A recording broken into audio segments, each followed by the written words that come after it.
Hello, ladies and gents. It's Justin Johnson. We're on the module A225, Block 2, Confidence and Crisis, 1840 to 1880. It's edited by Don Loftus. We're on page 230 on Unit 12, The Making of the British Middle Class. Introduction. The mid-19th century is associated with the rise of the middle class. A middling sort, a group of people that fits somewhere between landed elites and the working class, neither rich nor poor. It can be identified in most earlier periods of history as the term middling son, middling sort suggests. This group included a diverse range of people, from those with small family business working alongside manual labourers to those with well paid professional roles that required regular contact with the aristocracy. However, in the British Isles in the mid 19th century, a series of economic, cultural, and political changes created. They took on the government of new urban centres and filled new professional and administrative roles as state bureaucracy expanded. The middle class also became associated with liberal politics and culture in the mid-century. It emerged as a political force in the campaign for the extension of the franchise in 1832 and extended this influence in the Anti-Corn Law League, leading to repeal of the Corn Law in 1846. Liberalism was part of a wider value system that promoted the virtues of individual hard work and self help as essential to economic growth and the moral regeneration of society. In urban centres, the middle class established institutions and networks to promote this vision. In many respects, as you will see, the Victorian values that have come to characterise the mid 19th century and the age of equipoise are overwhelmingly those associated with the middle class. This unit considers whose middle class people were and what role they played in shaping the age of equipoise. Section 12.1 starts by looking at the emergence of new ways of describing the inequalities of a rapidly changing society. A language of class emerged to explain such inequalities, but it was accompanied by ideas of self help and respectability, which suggested that every individual could improve themselves through hard work to become part of the middle class. Section 12.2 examines the material structure of income, wealth, and property that were related to the language of class and the change of occupations that made up the middle class. Section 12.3 considers whether a middle class value system and culture was strong enough to hold such a diverse group together. This section shows how an ideology of separate spheres between the private life of family and the public world of work and politics helped to create a middle class world. Family and different roles of men and women within it were considered an essential part of being middle class and were highly idealised in Victorian culture. However, closer examination will show that the relationships between men and women in the middle class family were by no means simple and were often organised to help sustain class privilege. Finally, section 12.4 looks at how a growing middle class shaped the world around it. The home was considered essential to the reproduction of middle class life, and numerous guides emerged showing middle class people where to live and how to live. Public political space was also reshaped by the middle class to reflect its interest and build its authority. For example, town halls. Improvement societies and self help organisations were built to host meetings and events designed to promote middle class values. You examine some of these spaces and consider what they tell us about the middle class. Page 233. The language lesson, Unit 12.1. Somewhere between the late 18th and the mid 19th centuries, an increasing number of British people began to discuss inequalities of power and wealth in a new language. the language of class. Inequalities were not new in this period, but the emergence of a new language for describing them reflected changes in how they were perceived to be produced. In the mid 18th century, equalities were on the whole accepted as a product of birth. In 19th century, inequalities were increasingly understood to be a result of the rapid economic and social developments of the period. The speed of technological change, fluctuations and markets, and the rise of new knowledge and ideas disrupted familiar social and economic relationships and created new ones. Established forms of social description that focused on rank, inheritance, birth, and status were too rigid and too static to describe a society in which one's power and wealth were predicted on one's place in a new capitalist economy and in which, in principle at least, some mobility was possible. Writing in the 1960s and 1970s, Asa Briggs pioneered a new form of social history, which saw the language of class as emerging out of the changed social and economic relationship produced by industrialisation. The language of ranks and orders related to a view of society as a God-given or natural hierarchy characterised by stability. Groups had different roles in society but were connected through strong social bonds and ideas of mutual dependence and duties that came with one's rank. The upper ranks, whose wealth was often inherited, were obliged to look after the welfare of the lower, a responsibility often referred to as the moral economy. Briggs argued that the language of duty and dependence no longer made sense after industrialisation. It was replaced by the language of class. Briggs 1960. A class society was based on markets, work, contract and negotiation and could therefore be changed or challenged. Many who used the language of class wanted to think about the way wealth and political power were distributed and equalities organised in a rapidly changing world.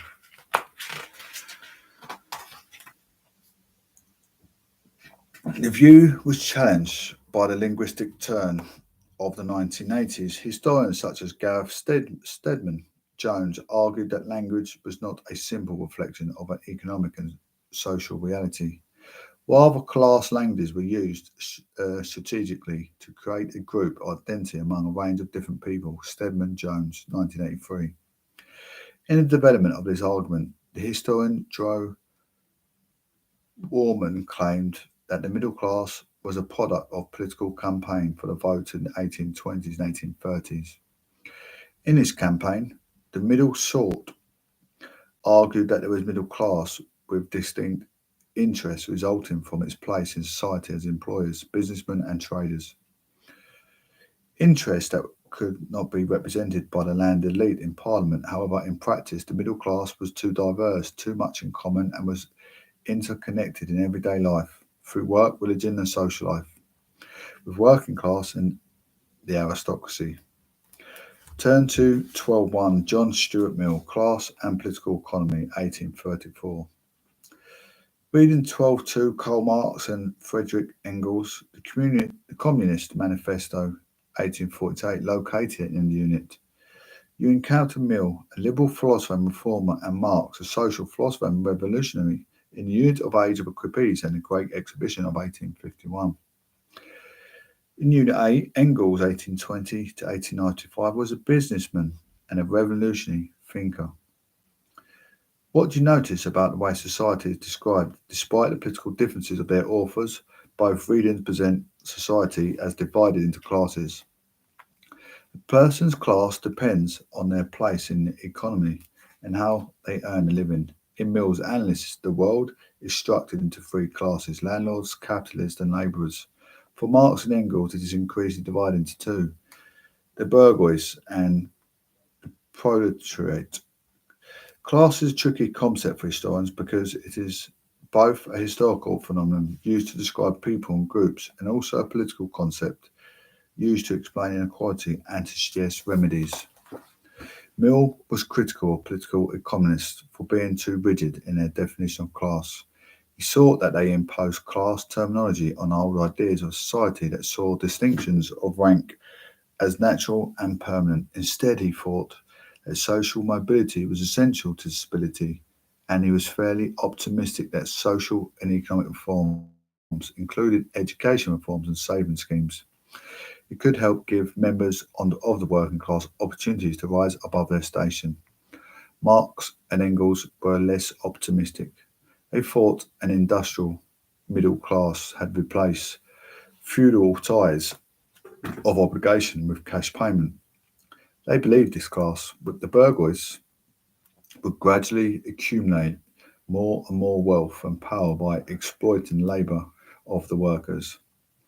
Those they called the proletariat. They argued that these tensions would eventually lead to revolution. Historians write about class have to distinguish the way it was understood by people at the time from the debates about inequality that dominated 20th century politics. In the 21st century, those who think and argue about inequality and power are as likely to refer to race, ethnicity, gender, religion, and sexual orientation as they are to class. Nevertheless, in the mid 19th century, the language of class was primarily used to describe social relationships in the British Isles. Marx and Engels weren't alone in thinking that the antagonism between the bourgeois and the proletariat would lead to unrest and revolution.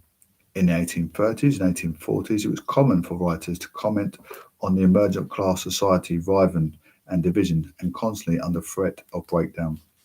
Class in the 1830s. In 1830s, the Edinburgh doctor in training, James K. Shuttleworth, who you may recall from Unit 8, come to work in Manchester as a physician to the Ardwick and Ancoats dispensary. Rapid industrialisation and urbanisation created social problems that appeared insurmountable, and morality was high. K. Shuttleworth was greatly affected by what he experienced during the cholera epidemic at his unit in 1832. The disease killed 874 people in the town, out of a population of 142,000. On top of this, there was hostility and violence. Arising from political campaigns for parliamentary reform in 1832, K. Shuttleworth published a pamphlet called The Moral and Physical Condition of the Working Class Employed in Cotton Manufacture in Manchester. The account was written before the period covered in Block 2, but it is worth considering briefly here because it shows how the rise in middle class in the mid-century was shaped by the experiences of men such as K. Shuttleworth in the 1830s. Between the manufacturers of the country, staggering under the burdens of the enormous taxation and restricted commerce between them and the labouring classes, subjects of controversy have arisen, and consequently animosity to general exits. The burdens of trades diminish the profits of capital and wages of labour, but bitter debate arises between the manufacturers and those in their employ concerning the proper division of that fund for which these are derived. The bargain of the wages of labour has developed organised associations of working classes. For the purpose of carrying on a contest with the capitalist, a gloomy spirit is discontent is engendered, and the public are not unfrequently alarmed by the wild outbreak of popular violence. Kay's account of Manchester describes two classes, the manufacturers and the labouring classes. The two are bound together through work, but their relationship is not easy. Differences and discontent emerge about how much of a share each should have of the profits from manufacturing.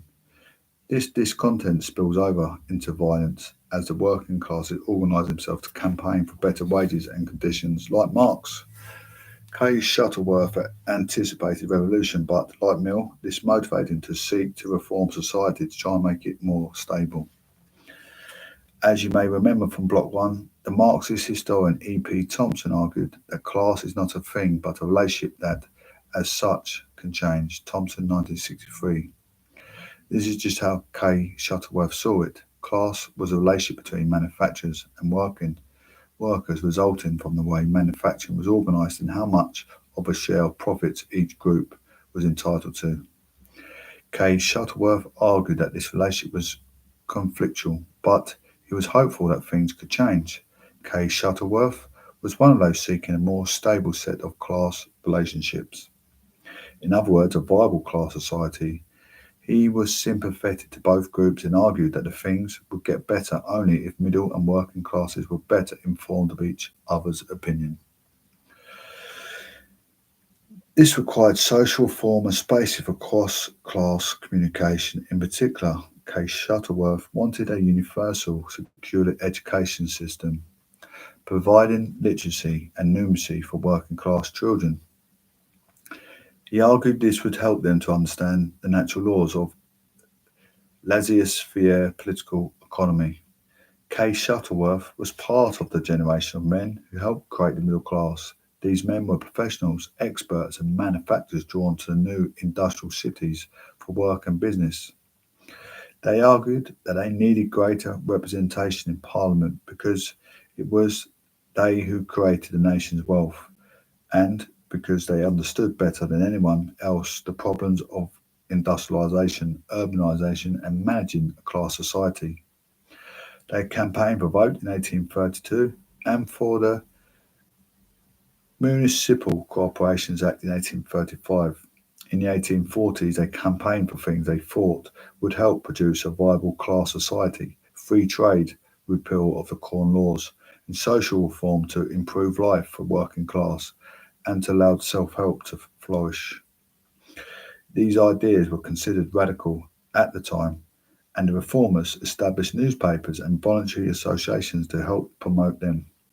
According to the historian Miles Taylor, this group was influential in promoting parliamentary radicalism in the late 1840s and 1850s and helped pave the way for a Gladstonian liberalism you read about in Unit 8. Their activity also created middle class identity around a disparate group of people. Taylor, 1955.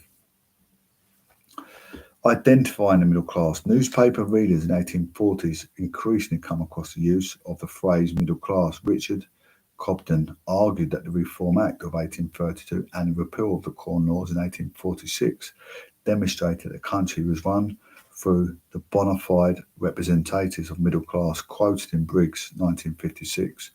See also Warman, 1955. These campaigns presented the middle class as a group with a shared set of interests emerging out of its experience of trade, industry, and manufacturing. Interests that could not be represented by a traditional ruling elite. Middle class identity was then about one's place in the economy, but it was also about the virtues that were associated with that. The campaigns for the franchise in the 1830s and for the repeal of the Corn Laws in the 1840s presented the middle class as improving the nation as it pursued its own self-interest. In particular, in political campaigns, middle class members argued that they were generating the nation's prosperity through their work in trade and industry, and in through their investments in business. In 1845, In Times claimed that a substantial middle class is said to be a sign of the prosperity of the state. 15th of July 1845. The claim was based on a list of those who subscribed £2,000 or more to railway shares for the patriotic purpose of perfecting railway communication of their native land. As the article points out, the aristocracy, the Sutherlands, Westminsters and Devonshires were all but absent from the lists of investors. Instead, money came from worthy capitalists and members of the ordinary middle class. For example, there were 40 Browns, 28 Joneses, and a page and a half Smiths among the subscribers.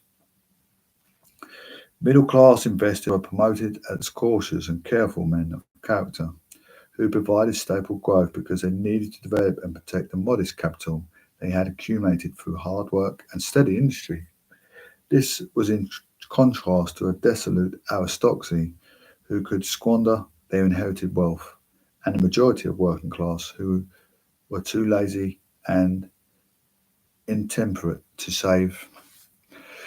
During the financial crisis of 1841, the Times pleaded on behalf of the middle class of manufacturers, among whom industry and character usually constitute credit. Such men are frequently less liable to overtrading and speculation than their more wealthy competitors.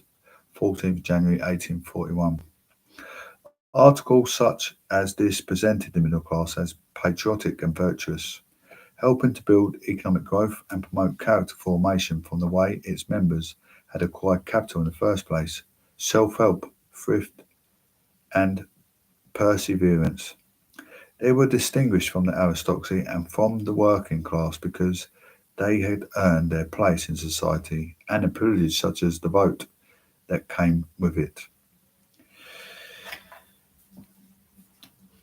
We do not believe there is in the world a community so virtuous, so religious, and so sober minded as the middle classes of England.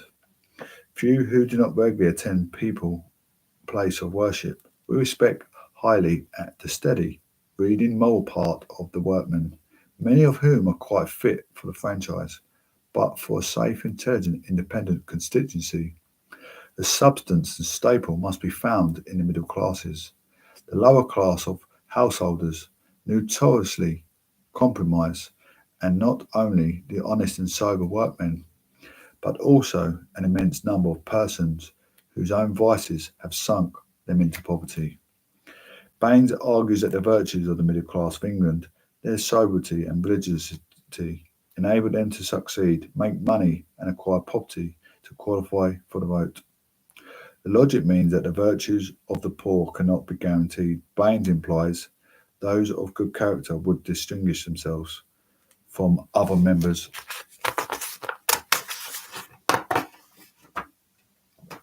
class, hard work, sobriety, and thrift, which would in turn lead to social mobility.